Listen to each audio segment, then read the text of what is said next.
So friends, আজকে আমরা কারেন্টের একটা বোর্ডের কানেকশান শিখব এবং এই কানেকশান শিখতে পারলে আপনি বাড়িতে যে কোনো বোর্ড কানেকশান করতে পারবেন।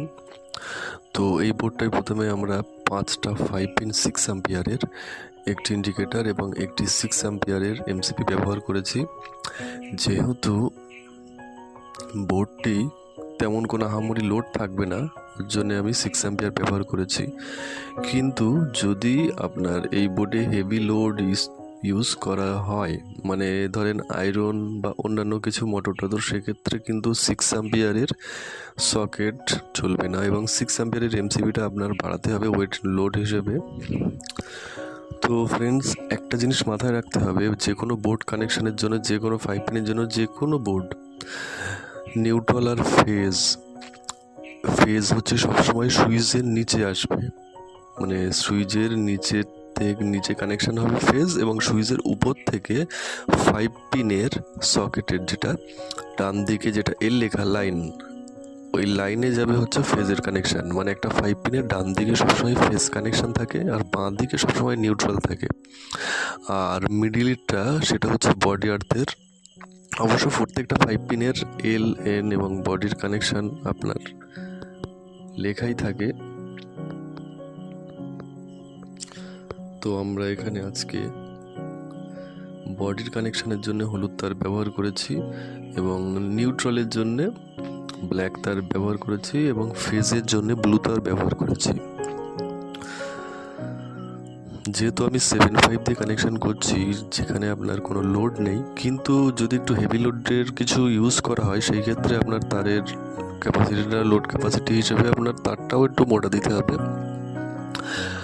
আর এমসিবিটা দেওয়ার মানে হচ্ছে, এমসিবি হচ্ছে যে কোনো শর্ট সার্কিট বা কোনো ফ্ল্যাশ, যে কোনো জিনিস প্রবলেম হলে যাতে এমসিবিটা আমার সহজে ট্রিপ করা যায়।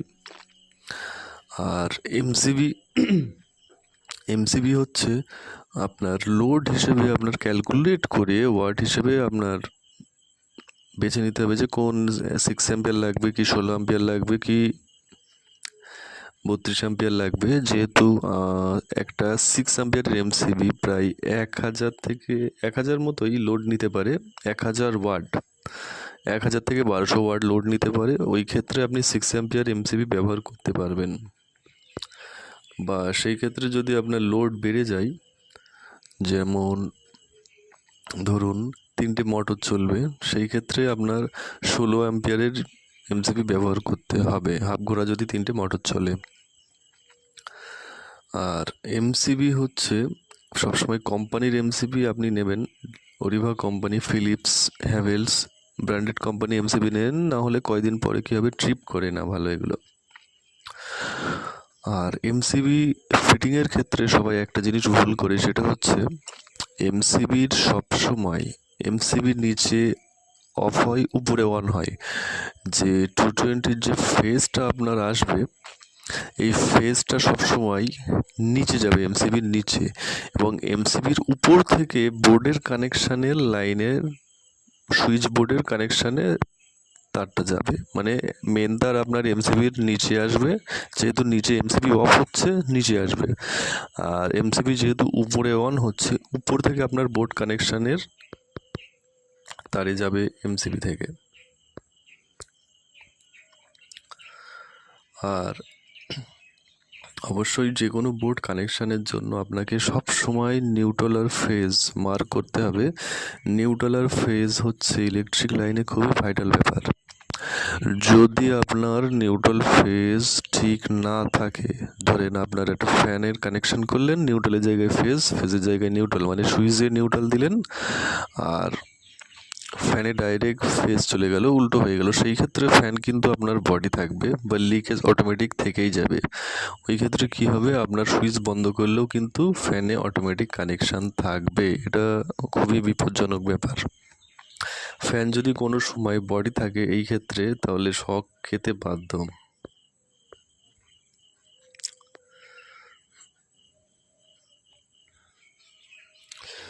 আর এই বোর্ডটাতে আমি একটা ইন্ডিকেটর ব্যবহার করেছি, আর এটা হচ্ছে মডুলার 12 মডুলারের বোর্ড, সুইচ বোর্ড।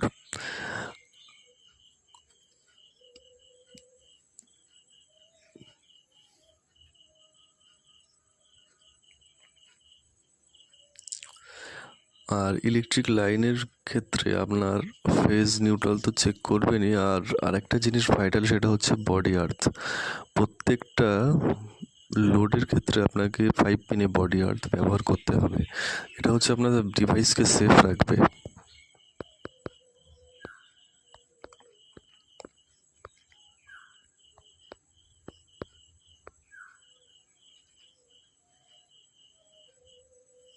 এবং যে কোনো কারেন্টের কাজ আপনারা যখন করবেন বা শিখবেন বা করবেন, ডাইরেক্ট লাইনে কাজ করার দরকার নেই। আপনারা প্রথমে দুটো তার নেবেন, দুটো তার নিয়ে মেনে জোড়ার আগে নিউট্রাল আর ফেজ অবশ্যই মার্ক করে নেবেন। আর যদি দুটো দুই রকম তার হয় তাহলে তো কোনো ব্যাপারই না, যেহেতু নতুন মিস্ত্রিদের ক্ষেত্রে যারা ডাইরেক্ট লাইনের কাজ করতে পারে না, তারা হচ্ছে দুটো তারে ব্ল্যাক টেপ মেরে মার্ক করে দেবেন।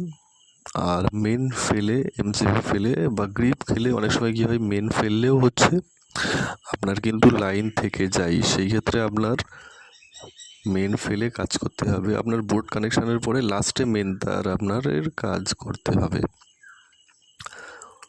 আর আপনাকে বিশেষত তাপুরিয়ার টেস্টার বা তাপুরিয়ার প্লাস সমস্ত কিছু ব্র্যান্ডেড মাল নিতে হবে। কমা মালে রিস্ক বেশি, কারণ আমার পার্সোনাল এক্সপিরিয়েন্স থেকে কমা কোম্পানির টেস্টার ম্যাক্সিমাম টাইমে বডি হয়, কানেকশান থাকে না, এই জিনিসটা হয়। ওই ক্ষেত্রে আপনি তাপুরিয়ার টেস্টারটা ইউজ করেন, এটা হচ্ছে বেস্ট কোয়ালিটি।